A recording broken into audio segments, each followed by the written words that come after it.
Bon, on va commencer. Bonjour à toutes et à tous. Bienvenue dans ce webinaire ce matin qui va être consacré au captage, stockage, transport et à la valorisation du CO2. Donc, je me présente.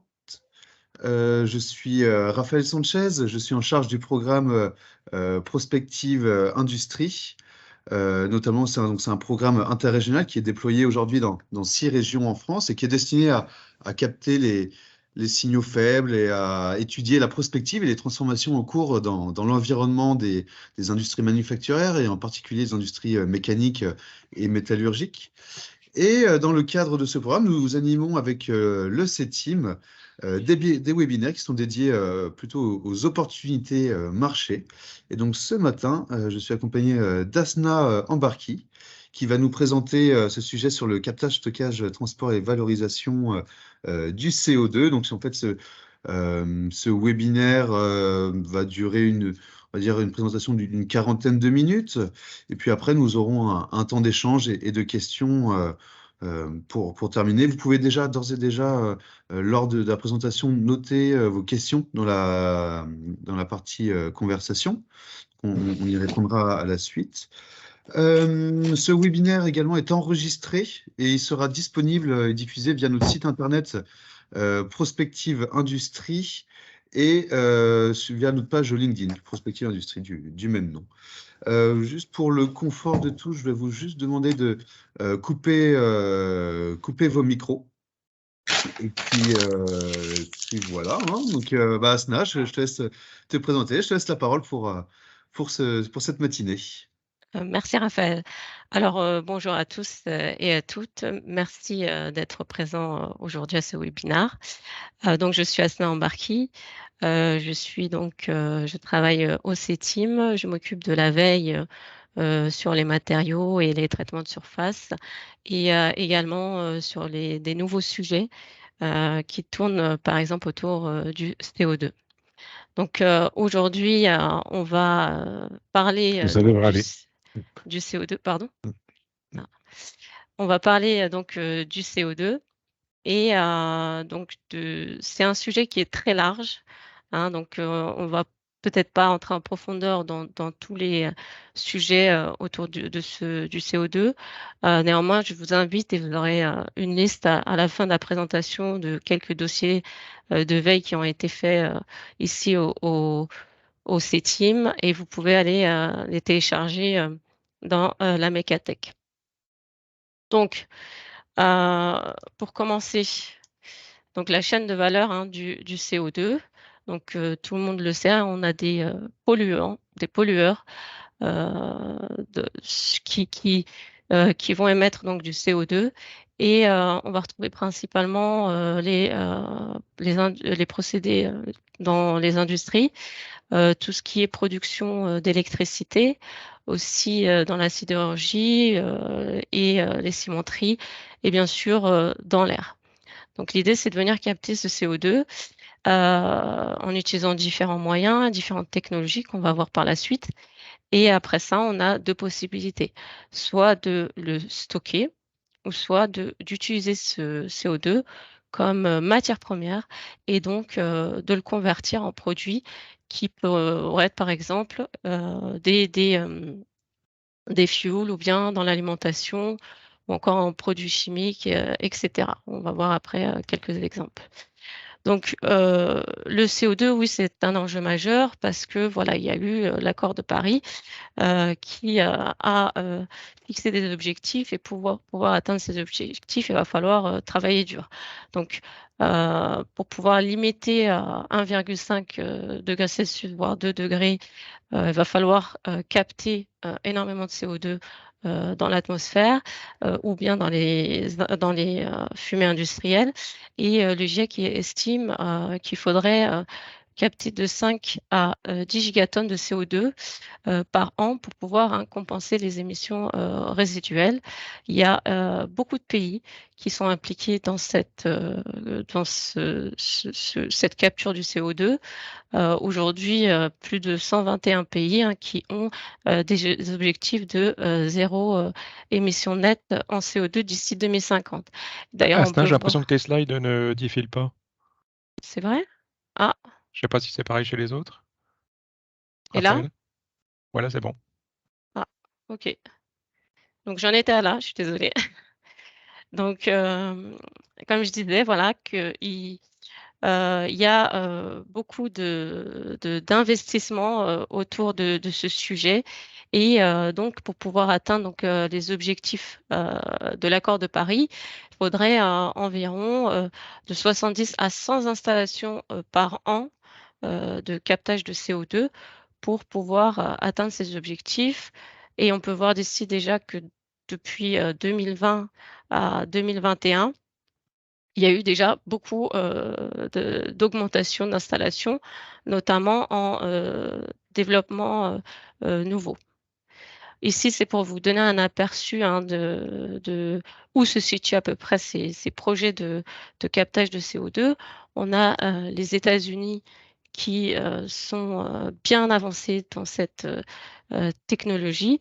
On a également en Europe, on a bien travaillé, et il y a pas mal d'installations qui sont lancées. Et on a également un autre pôle en Chine qui sont également bien avancés. Donc, on a plus de 135 installations aujourd'hui de captage de CO2 avec environ 27 qui sont opérationnelles. Donc, maintenant, on va passer à la partie captage. Donc, comment on va capter ce CO2? Déjà, il faut savoir que le CO2 qui est émis dans les fumées industrielles n'est pas pur, malheureusement. Et on va, par exemple, en avoir du CO2 qui est plus ou moins pur dans des procédés tels que la fermentation ou la production d'ammoniac. Sinon, on va être pour les autres, des autres procédés inférieur à 20%. Ce qui est problématique, le fait que le CO2 ne soit pas concentré parce que ça le rend plus difficile à être capté. Et ce qui va du coup impacter le coût. Ça va augmenter les coûts assez rapidement. Un autre point, c'est que le coût va augmenter quand on aura un nombre de cheminées qui sera plus important. Évidemment, là, on a un impact direct. Donc, il y a plusieurs méthodes pour piéger notre CO2, donc 3 principales, la pré-combustion, la post-combustion et l'oxy-combustion. On parle de plus en plus de la direct air capture ou bien de la capture directe dans l'air. C'est une méthode qui est assez intéressante. Alors, la première étape, c'est la méthode de captage du CO2 en mode post-combustion. Ici, l'idée, ça va être de capter directement le CO2 après la combustion. Donc, on va avoir dans nos fumées un mélange de gaz, dont le CO2, du N2, du H2O. Et ce mélange-là va être acheminé après différents traitements pour éliminer des particules vers ici, cette unité de séparation. Donc, on va avoir la colonne d'absorption. Donc, le mélange CO2 va réagir avec un absorbeur qui peut être soit un solvant ou autre, mais généralement, c'est un solvant. Et donc, ce mélange va être transmis ici dans cette unité de séparation qui, grâce à un apport de chaleur, va permettre la séparation donc, du solvant et du CO2. Le CO2 va être ensuite récupéré à ce niveau en sortie, alors que ici, c'est très important, le solvant va pouvoir être réutilisé. Donc ici, il va être retourné dans cette colonne d'absorption. L'avantage ici, les avantages de cette méthode, c'est que ça peut être utilisé dans d'anciennes usines. Et ça, c'est un gros avantage. Et ça peut être aussi applicable sur des petites centrales électriques. Les inconvénients, c'est qu'on a des pénalités énergétiques relativement élevées. Et il faudrait pouvoir utiliser cette méthode dans de grands volumes de fumée à faible pression et concentration en CO2. Ensuite, la méthode de pré-combustion, à la différence de la précédente, on va venir ici extraire le CO2 à la source, avant toute combustion. Donc, on va avoir un mélange de syngas, ici, donc de H2O avec le monoxyde de carbone, qui va être également transféré, comme précédemment, dans cette unité de séparation, où on va avoir une réaction du CO2 avec un absorbeur et on pourra ensuite, ce mélange va être transféré à ce niveau-là où notre solvant pourra être régénéré et le CO2 également récupéré. Les avantages, c'est que ça n'émet pas d'émissions de CO2 supplémentaires et c'est une méthode très efficace pour la séparation du CO2. En revanche, c'est une méthode qui est assez coûteuse et on a une mise en œuvre uniquement dans des installations nouvelles, ce qui est dommage. Ensuite, l'oxycombustion. Alors ici, ça va consister à alimenter donc notre installation de combustion avec de l'oxygène et notre mélange CO2 H2O qu'on va retrouver ici à ce niveau-là va être ensuite une partie est réutilisée et l'autre partie elle est transférée à ce niveau-là dans cette unité de condensation des fumées où par condensation on va pouvoir récupérer l'eau alors que le CO2 lui va être compressé et récupéré. Donc les avantages, c'est que c'est une méthode très efficace pour récupérer le CO2. On a bien sûr, du fait d'utiliser de l'oxygène pur, des réductions très significatives hein, des rejets atmosphériques. Les inconvénients, c'est que c'est une technologie qui est à un stade un peu moins avancé et qu'il faut utiliser des matériaux très résistants à des très hautes températures parce qu'on va monter très facilement à des très hautes températures. Ensuite, la capture directe dans l'air. Alors ici, dans cette image hein, qui va un peu dans tous les sens, ce qu'il faut en gros retenir, c'est qu'on va venir donc absorber de l'air.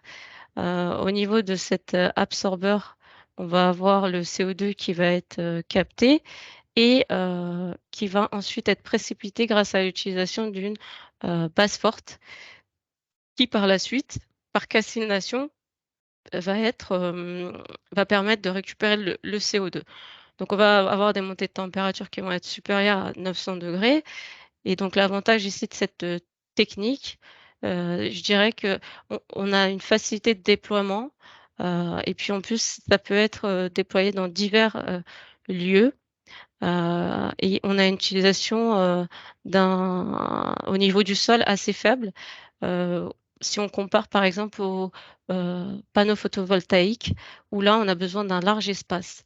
Les inconvénients, c'est que c'est un processus qui est très énergivore, donc très cher, et qu'on a une empreinte carbone assez élevée. Et parce qu'on n'utilise pas d'énergie renouvelable pour cette technologie, en tout cas pas principalement.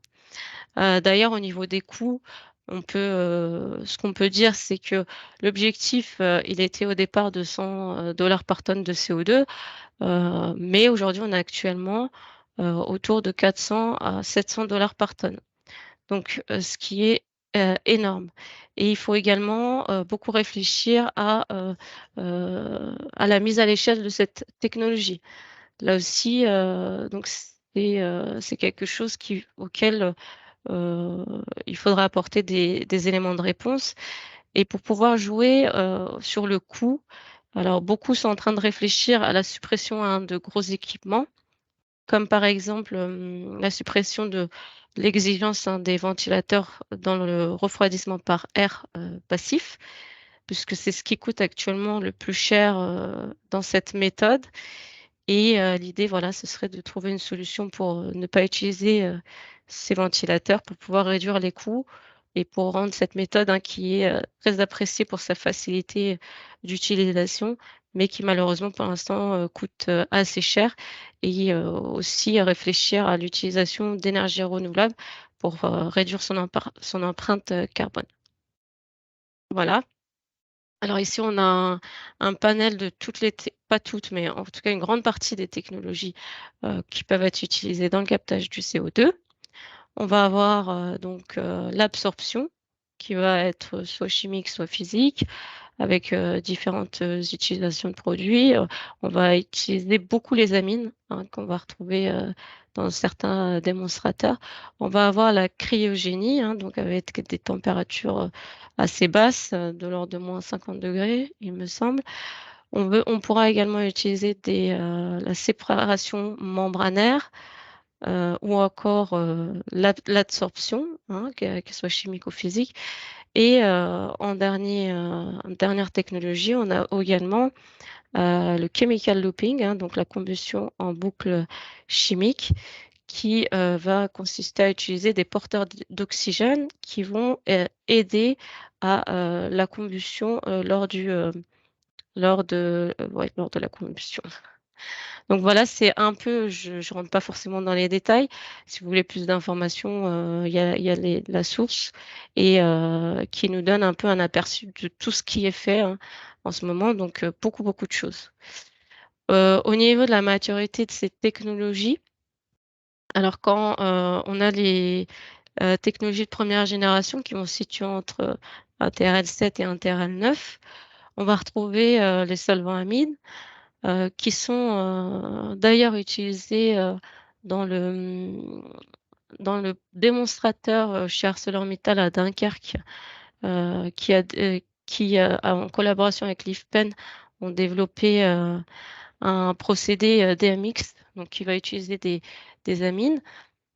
On a d'autres, donc les solvants physiques, etc., qui nous montrent, voilà, on est quand même assez avancé sur certaines technologies. D'autres, un peu moins, mais comme par exemple le chemical looping, mais il y a quand même pas mal d'animations autour. Et ce que je pourrais dire, c'est que très honnêtement, ça avance très rapidement. Il y a beaucoup de recherches qui est effectuée actuellement sur plusieurs de ces technologies qui montrent un engouement certain. Maintenant, on va passer à la partie transport et stockage du CO2. Alors, il existe différents modes de transport du CO2.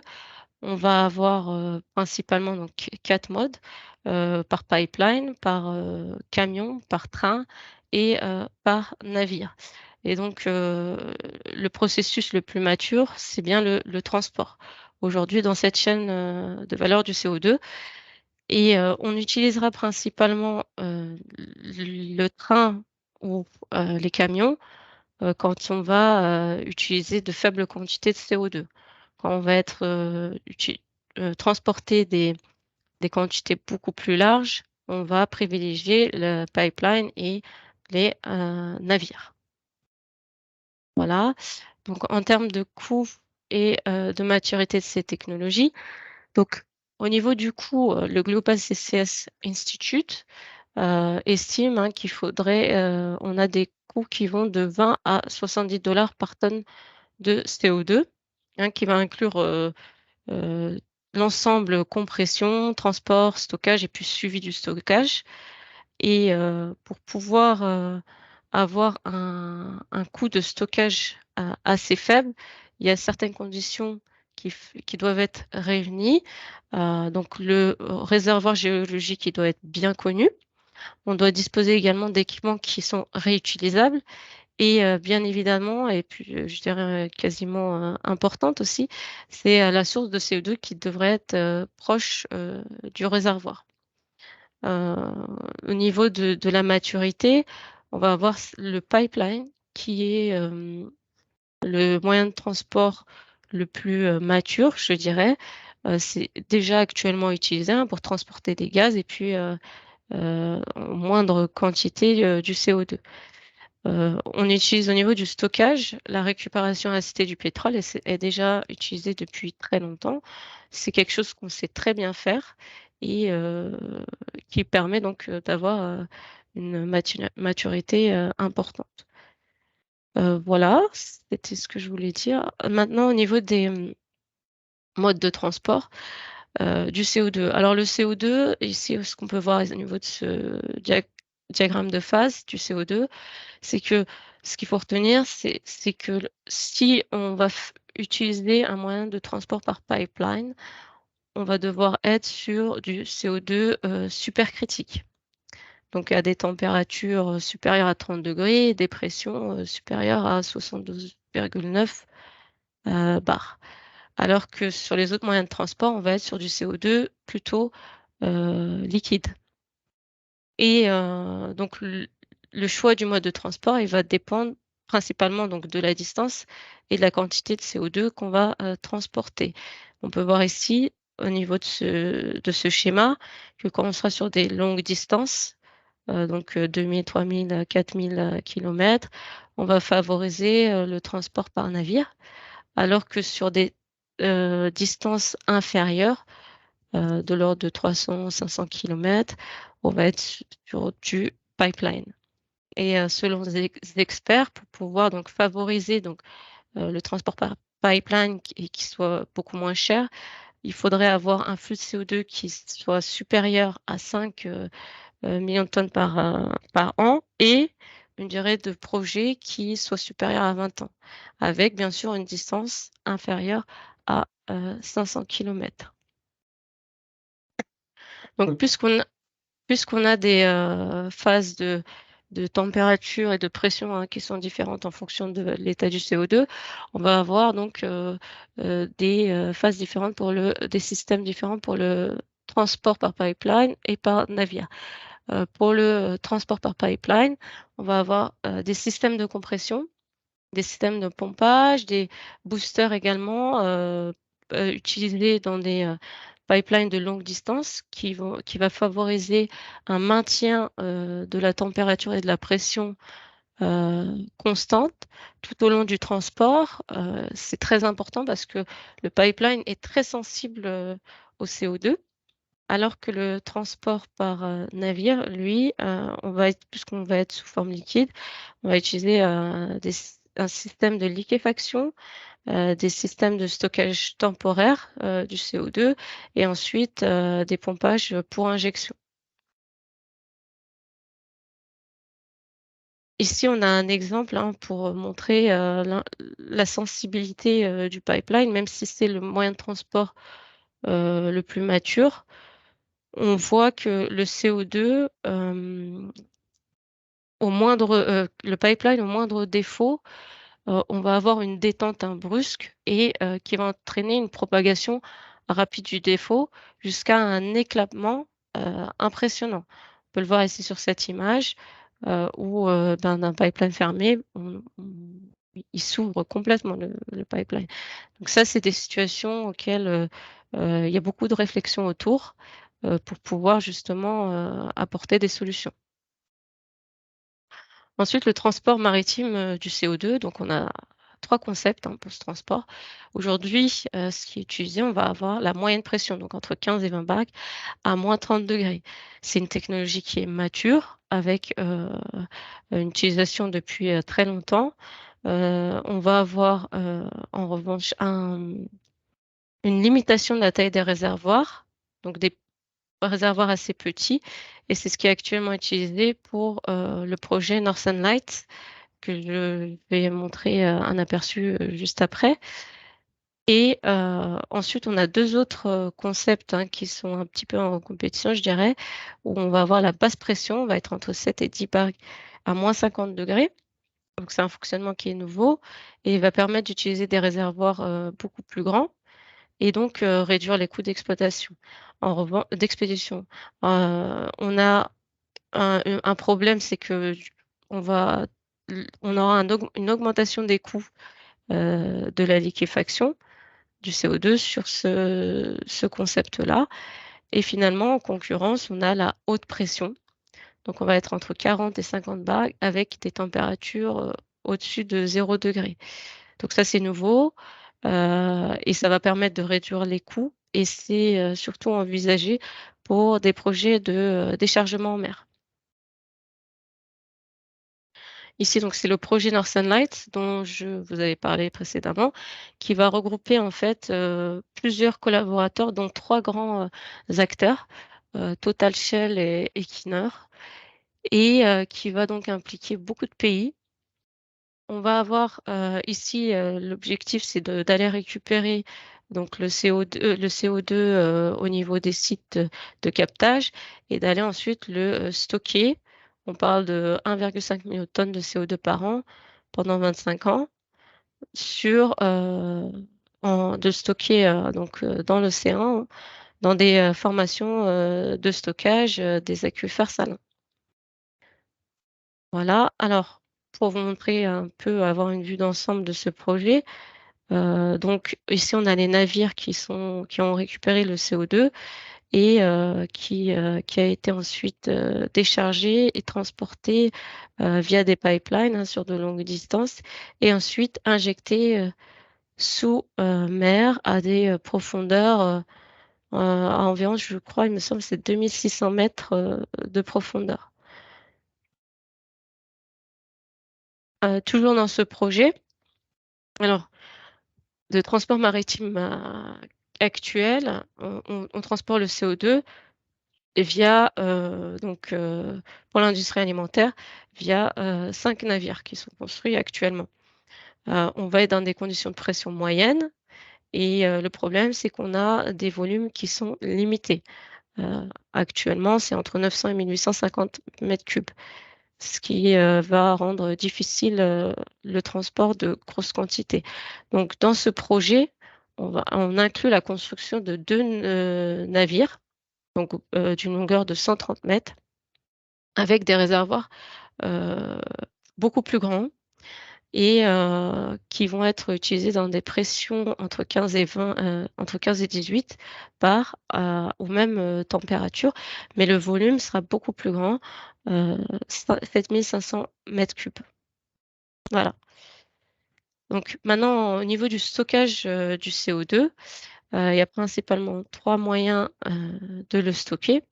Donc on a les rejets dans l'atmosphère. Donc ça se fait naturellement. C'est pas le plus intéressant. On a les stockages dans l'océan qui étaient en discussion néanmoins pour des questions écologiques et surtout au niveau des dommages potentiels qui y sont liés. On privilégie pas cette méthode.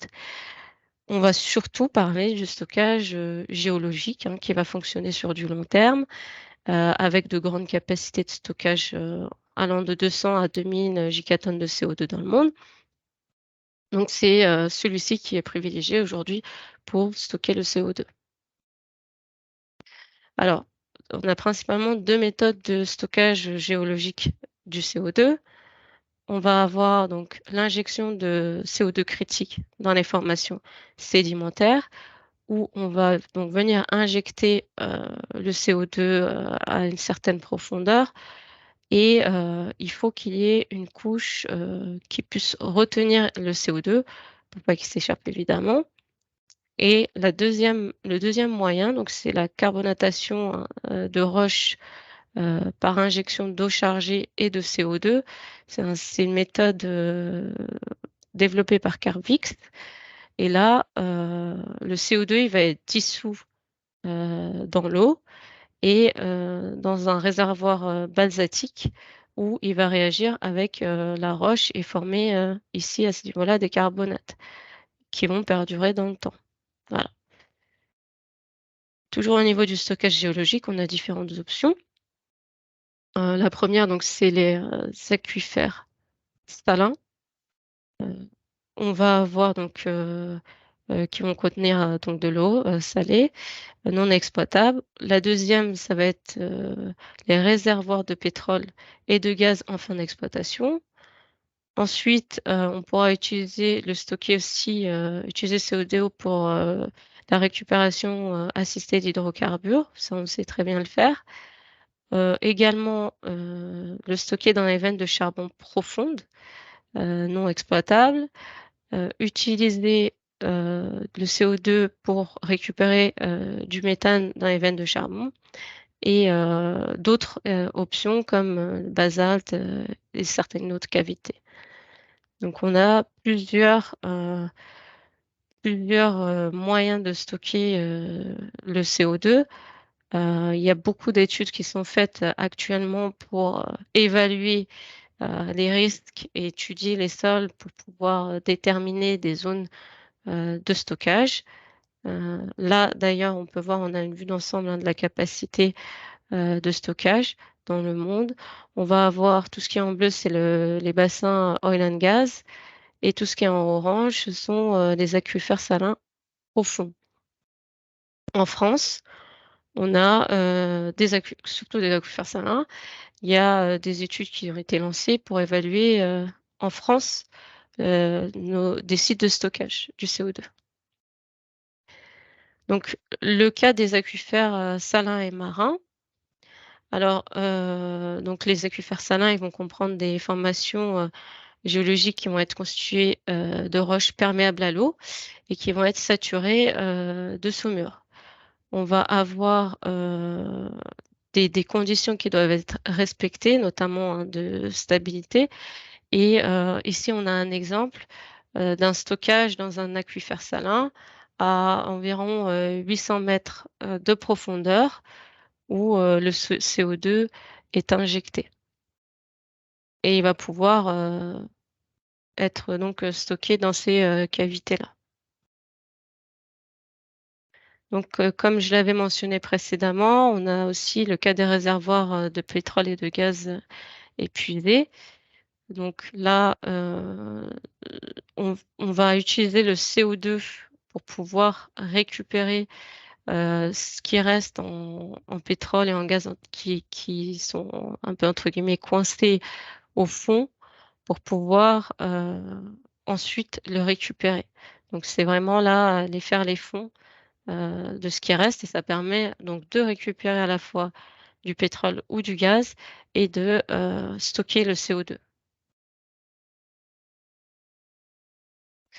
Maintenant, on va passer au niveau de la valorisation du CO2. Alors, les enjeux économiques. Alors, il faut savoir que aujourd'hui, actuellement, on utilise en France environ 0,8 millions de tonnes de CO2 par an pour les usages actuels. Alors que dans le monde, ça représente environ 230 millions de tonnes de CO2 par an. On est en train de développer tous les usages qui sont liés au CO2 et donc il y a des études qui ont montré que il faudrait une quantité multipliée par 10 de CO2, qu'on passerait donc de 1 à 2 gigatonnes par an, ce qui est assez important. Néanmoins, il va falloir des investissements importants parce qu'aujourd'hui, ça représente un coût assez élevé de pouvoir utiliser ce CO2. Donc, qu'est-ce qui peut être fait et qu'est-ce qui peut être produit à partir du CO2?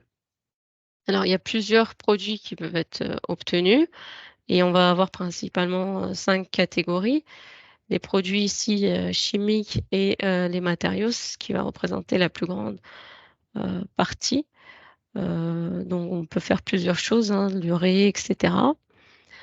Ensuite, on va avoir les matériaux solides. On va avoir aussi les bioproduits avec donc la production d'algues pour qu'on puisse faire ensuite des biofuels, etc.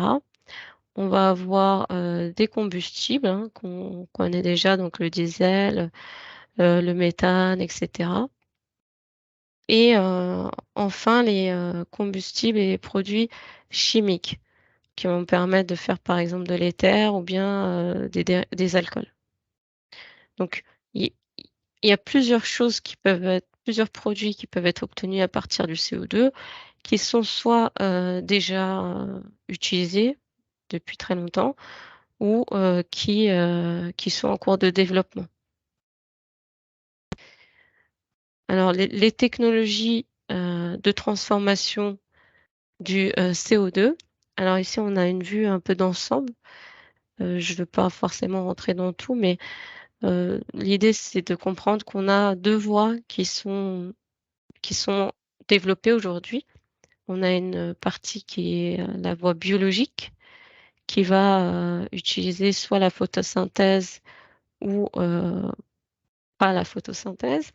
Et on a une voie chimique qui va utiliser donc le reformage, l'hydrogénation, carboxylation, la minéralisation aussi, de l'électrochimie, de la photochimie et de la catalyse par plasma. Donc il y a beaucoup de technologies qui tournent autour de la valorisation du CO2 qui sont à des maturités plus ou moins importantes et qui sont aujourd'hui en cours de développement. Ici, on a un exemple de maturité de la formation de ces produits à partir du CO2. L'urée, l'acide salicylique, les polycarbonates, ça aujourd'hui c'est commercialisé. On fait très bien de l'urée depuis assez longtemps. Et on a aujourd'hui pour le méthanol et les carbonates de calcium une forte probabilité que ce soit commercialisé dans les années à venir. Donc on a un marché potentiel important qui va permettre d'installer et de produire ces produits à partir du CO2. Ensuite, pour des technologies qui sont inférieures à un TRL 6, il y a beaucoup de recherches qui est actuellement faite autour. Et mais il va falloir développer des bancs d'essai, des pilotes pour pouvoir valider ces technologies. Donc, le méthanol et le méthane, c'est vraiment, et les microalgues aussi, ce sont des produits qui sont aujourd'hui, il y a beaucoup de réflexions autour de ça. Ensuite, donc un exemple ici de conversion biologique du CO2. Donc, on va produire, comme je l'ai dit précédemment, des algues ou des microalgues, donc à partir du CO2 et de la lumière. Donc, on est purement dans de la photosynthèse. Avec ces algues vont être ensuite utilisées pour faire valoriser et produire certains produits comme des carburants. Par exemple, ici, on peut voir deux types de systèmes. Donc ici, un système de production ouvert, de pont ouvert, où on va utiliser le CO2 pour donc produire nos algues. Et ici, un système qui est fermé, ce sont des photobioréacteurs qui va utiliser également donc le CO2 pour produire, on voit bien les algues vertes qui ensuite sont utilisées pour faire d'autres choses. Ensuite, on a la méthode qui est non photosynthétique, où là, on va utiliser plutôt des micro-organismes type bactéries, etc., à laquelle on va ajouter une source d'électrons à haute énergie pour réduire le CO2 en bioproduits comme des carburants. On a par exemple le CEA, je crois, qui est positionné sur ce type de technologie. Ensuite, on a la conversion chimique du CO2, un exemple, donc la production de méthane, comme je vous l'avais évoqué, hein, qui va consister à utiliser du CO2 avec de l'hydrogène. Et l'idée ici, c'est d'utiliser quand même une énergie renouvelable pour pouvoir lancer la réaction. C'est donc réalisé dans des conditions de température et de pression assez élevées.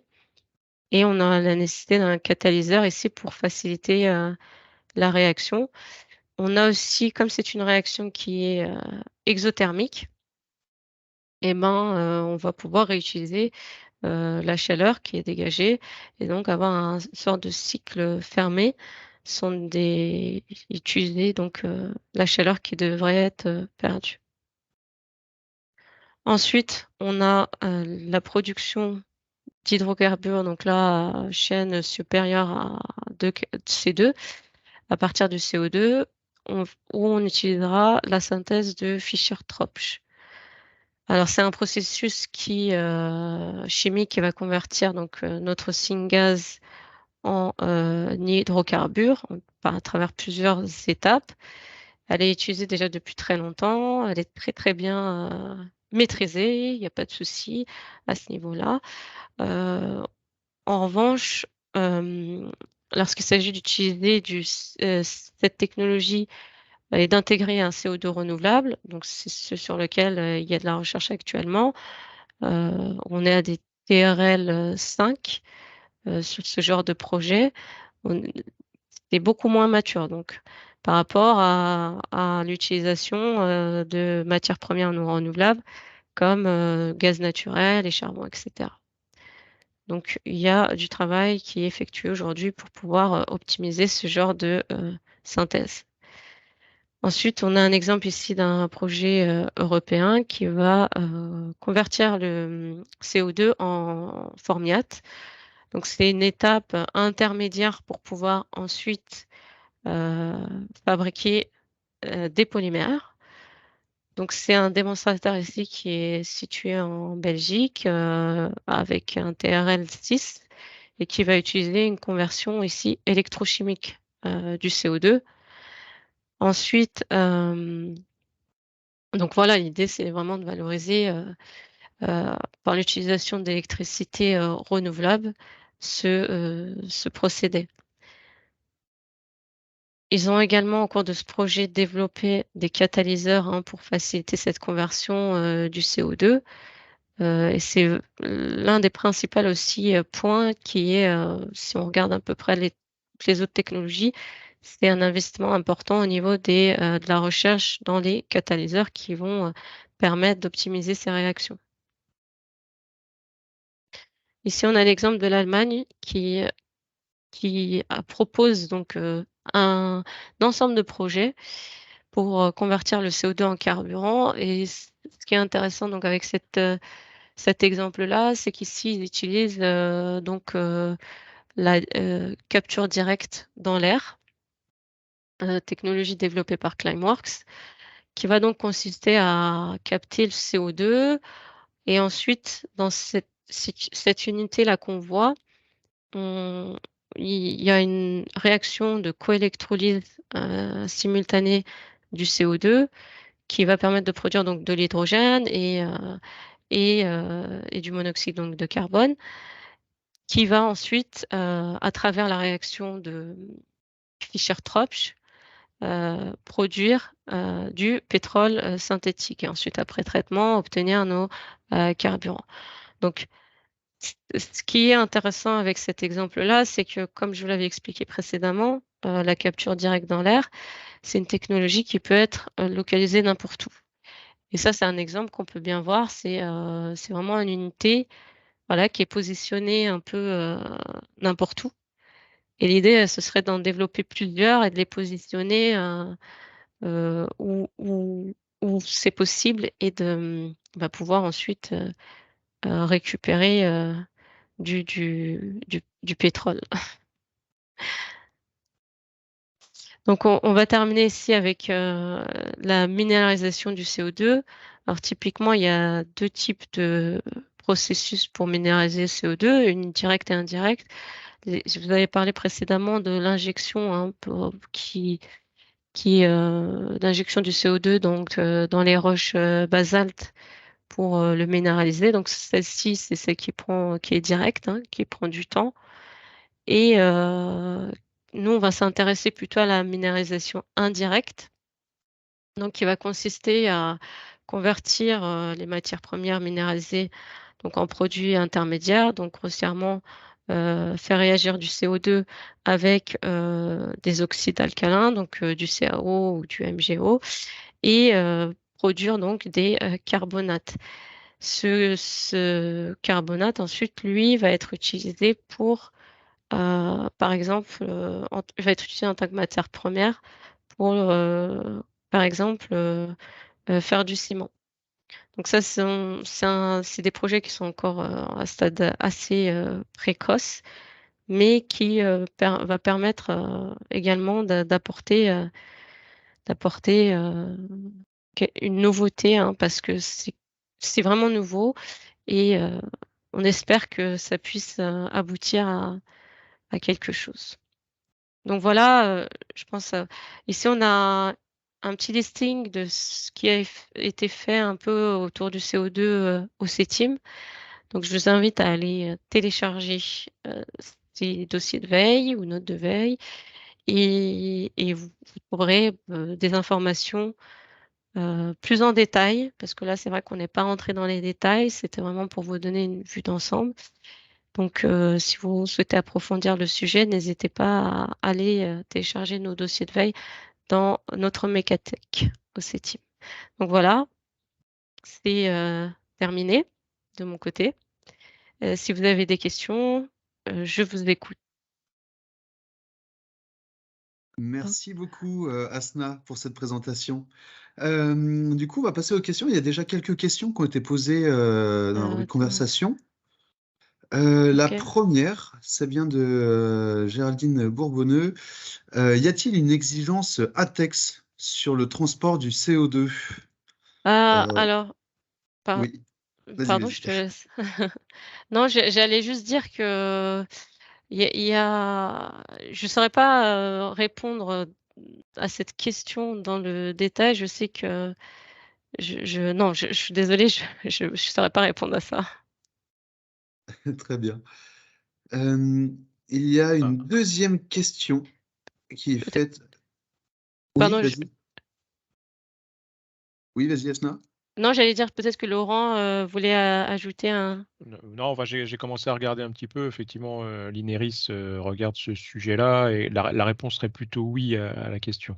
Non, mais D'accord. effectivement, ça mérite d'être un petit peu creusé, mais en toute Hmm. logique, il y a une vraie problématique atmosphère explosive avec le CO2. Oui. Merci, Laurent.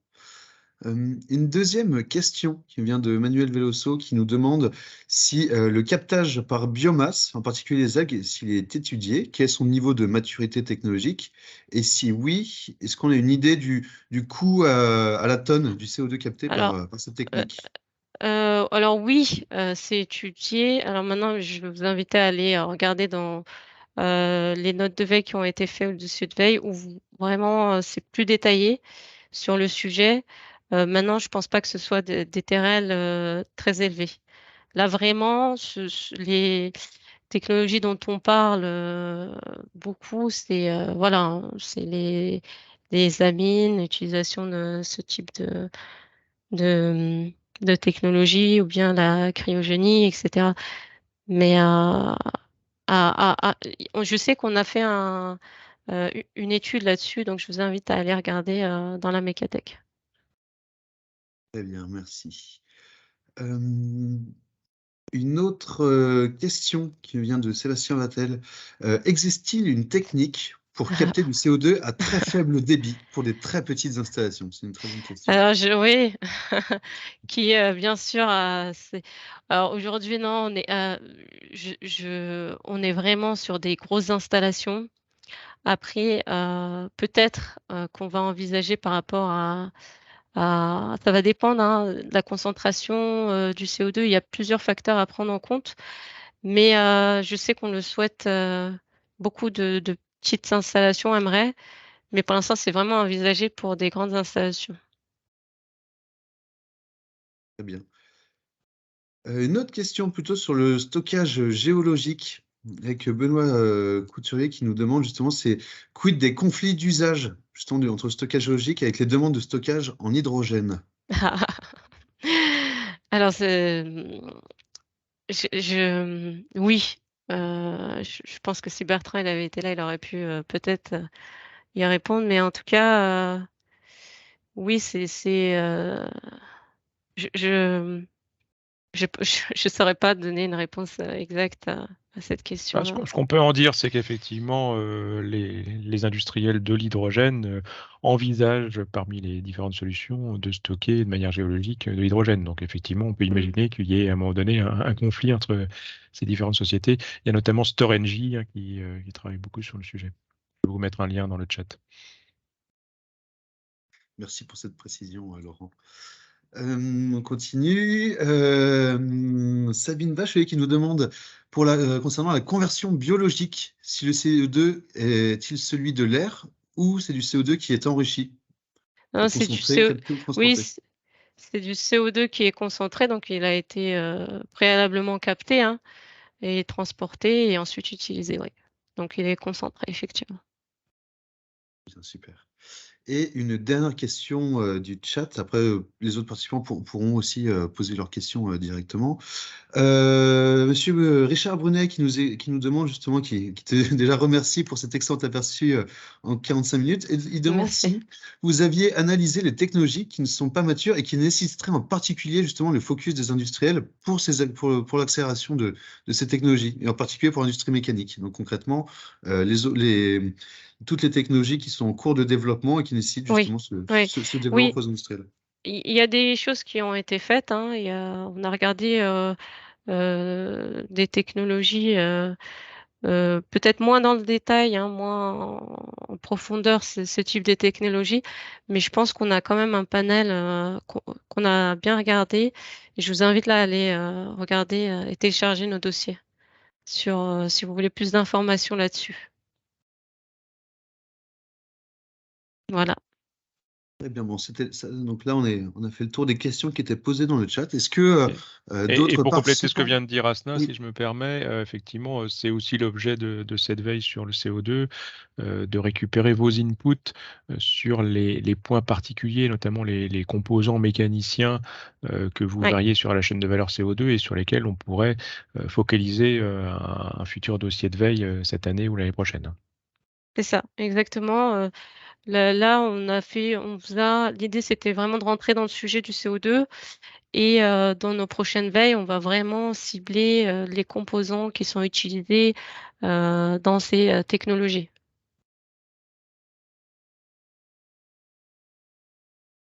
Très bien. Une autre question qui vient d'arriver aussi. Y a-t-il pour chaque technique une vision du rapport CO2 émis par kilo de CO2 capté? Très bonne question. Oui. Et là, parce que oui, effectivement, il y a un intérêt de savoir si finalement c'est intéressant ou pas de le capter ce CO2. Et il y a des études qui sont en cours, et il y a eu des débats là-dessus au dernier congrès auquel j'avais assisté, le GHGT donc à Lyon. Il y a eu des débats justement là-dessus pour pouvoir évaluer ou non ces technologies. Super, merci beaucoup. Y a-t-il d'autres questions de participants? Vous pouvez soit les noter, soit directement prendre la parole, n'hésitez pas. Oui, Philippe? Ah, votre micro, on ne vous entend pas. Le micro est éteint. Vous m'entendez là? Oui, là on entend. Bravo pour votre rapport. Merci. Excellente information, j'ai appris beaucoup de choses, mais je me rends compte que ce n'est pas à la portée de tous, c'est à la portée de gros industriels pour aujourd'hui capter le CO2. Moi, à mon échelle, je suis un ancien agriculteur et j'ai fait ça pendant 15 ans. J'étais cultivateur de céréales et de maïs. Déjà, il faut savoir que le maïs a besoin de CO2 pour se développer et il rejette de l'oxygène. Et il fabrique en plus de la nourriture pour l'humanité. Moi, il me reste des terres agricoles aujourd'hui. Il doit me rester une quarantaine d'hectares dans la famille. Et j'envisage aujourd'hui de planter ces terres qui sont aujourd'hui pas mal en friche, parce qu'on considère qu'elles ne peuvent plus produire de céréales n'ont jamais été bonnes, ces terres. Mais par contre, j'envisage de planter des forêts. La France aujourd'hui a 20 millions d'hectares de forêts et je voudrais participer, si vous voulez, à mon échelle, avec mes moyens, à capter le CO2 en plantant. Et aujourd'hui, il y a un arbre extraordinaire qui s'appelle le Paulownia, qui est capable de capter 20 fois plus de CO2 et de rejeter de l'oxygène que les feuillus comme le chêne, le hêtre ou érable. Donc pourquoi pas tenter l'expérience sur quelques hectares à mon échelle et pourquoi pas les agriculteurs qui ont des terres aujourd'hui qui sont en friche ou en jachère, pourquoi pas planter, pourquoi pas aussi planter dans les villes. Les villes, il y a des espaces verts. J'entendais hier quelqu'un qui parlait justement il y a 35 000 communes en France, planter 1 hectare de Paulownia, c'est pour capter du CO2, 10 fois plus de CO2 qu'un hectare de chêne ou d'érable, sachant que ces arbres sont à maturité au bout de 10 ans et peuvent après, on peut en plus récupérer le bois pour faire du bois pour l'industrie, de le transformer en bois pour le bâtiment. Et replanter derrière, même sans replanter, puisque quand on coupe un arbre, il peut repousser. Voilà, donc moi, à mon échelle, je me propose de contribuer au captage du CO2 et pas avec tous ces matériels, toute cette industrie extrêmement lourde qui m'effraie parce qu'on parle d'injection dans le sol. S'il y a des tremblements de terre, les plaques tectoniques, quand elles bougent, est-ce que ça ne va pas faire échapper ce CO2 qu'on a injecté dans le sol? On parle d'injection dans les océans. Mais dans les océans, il y a une faune et une flore je ne voudrais pas qu'elles soient perturbées par ce CO2 qui serait peut-être en sursaturation. Voilà, moi je pense qu'il y a des moyens qui sont même les algues, produire des algues, c'est très bien, mais je vois que les algues, il y a quand même je connais des gens qui fabriquent des algues, c'est une industrie très lourde de fabriquer des algues. Donc moi je pense que quand on plante un arbre, quand on plante du maïs, quand on plante des céréales pour nourrir l'humanité, on capte du CO2, on rejette de l'oxygène et en plus on nourrit la planète. Voilà. Mais bon, et puis les terres, je vous dis aujourd'hui, les terres qui me restent, et il y en a beaucoup des terres en friche, beaucoup des terres qui ne servent à rien aujourd'hui.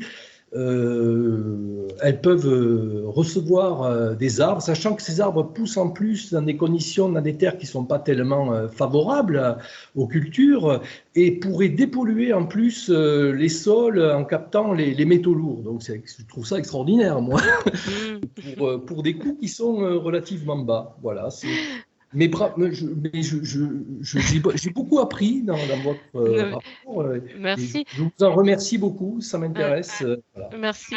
En tout cas, moi j'ai pas de terre pour planter cet arbre, mais en tout cas, c'est vrai qu'on peut débattre là-dessus. Mais on peut le faire sur le balcon.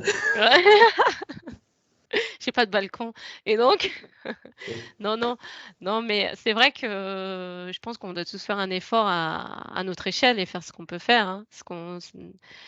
Mais après, tout à l'heure, je disais que pour les particuliers, pour les petites industries, etc., là, au congrès GHGT, j'avais vu, ils commençaient à mettre en place une technologie de capture dans des camions. Vous voyez, dans des camions pour pouvoir capter directement le CO2 quand il est émis lors de sa combustion. Donc, mais c'est vraiment pas une technologie mature, mais je pense qu'à l'avenir, oui, ça va être possible, c'est sûr. À l'avenir, on va y arriver. Mais à notre échelle, aujourd'hui, c'est vrai que planter des arbres, c'est peut-être plus facile.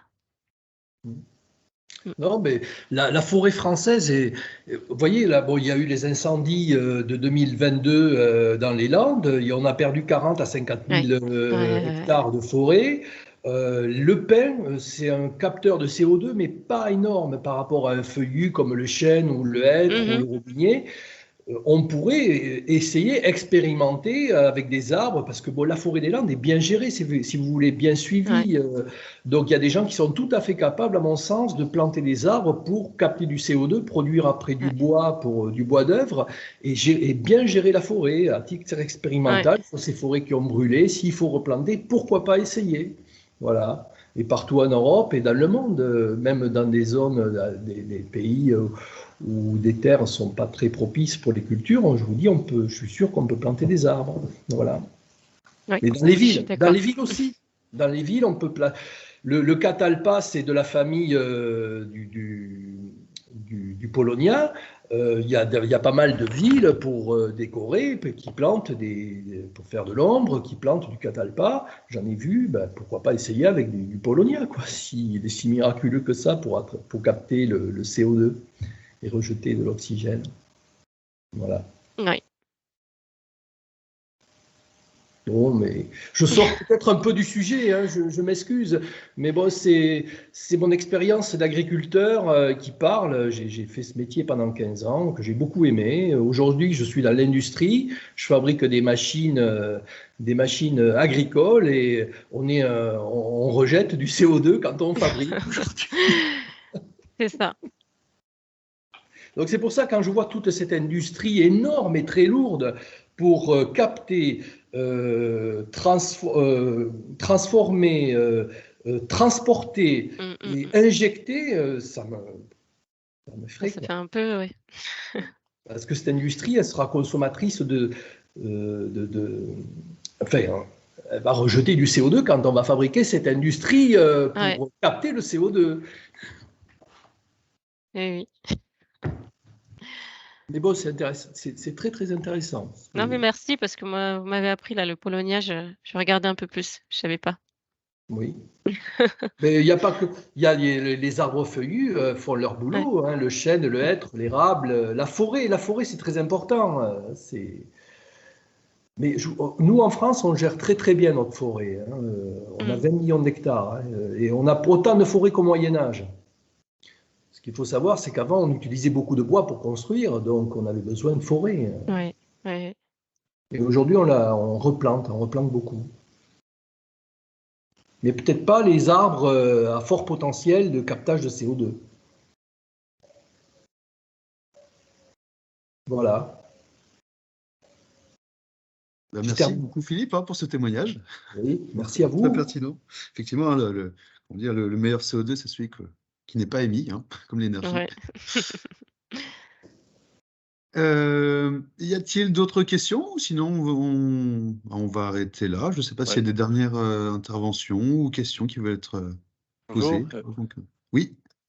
Ah, moi, je peux compléter là sur la question qui était sur le bilan entre une CO2 sur une installation. Puisqu'on a investigué, effectivement, on a participé au salon Carbone Capture l'année passée, donc on a rencontré une société finlandaise qui commercialise déjà un dispositif pour du CO2 diffus, donc en direct air capture, donc via des filtres à mine. Et donc aujourd'hui, le bilan sur une installation qui fait à peu près 15 000 m3, donc eux, le coût à la tonne, au vu de la consommation énergétique, on est autour de 1 000 € la tonne sur cette installation-là. Effectivement, la question de savoir le taux de CO2, etc. Aujourd'hui, le bilan en fait, dépend de la source énergétique. Donc effectivement, aujourd'hui, sur ce type d'installation, sur une source énergétique, on va dire conventionnelle, le bilan est négatif. Par contre, si on arrive à alimenter l'installation en énergie renouvelable, là, on arrive sur un seuil positif. Ouais. Exactement. Voilà, un peu le retour qu'on a eu sur quelque chose qui est déjà commercialisé aujourd'hui, mais effectivement qui est encore exploité et exploré. Ouais. Voilà. Merci Manuel pour ces explications.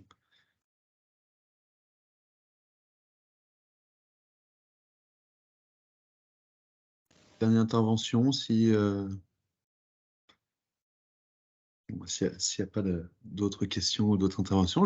Déjà, merci beaucoup Asna et merci beaucoup à tous les participants pour cette matinée. Merci. Merci à tous. Bravo. Je vous souhaite à tous une excellente journée et à bientôt. Bonne journée à tous.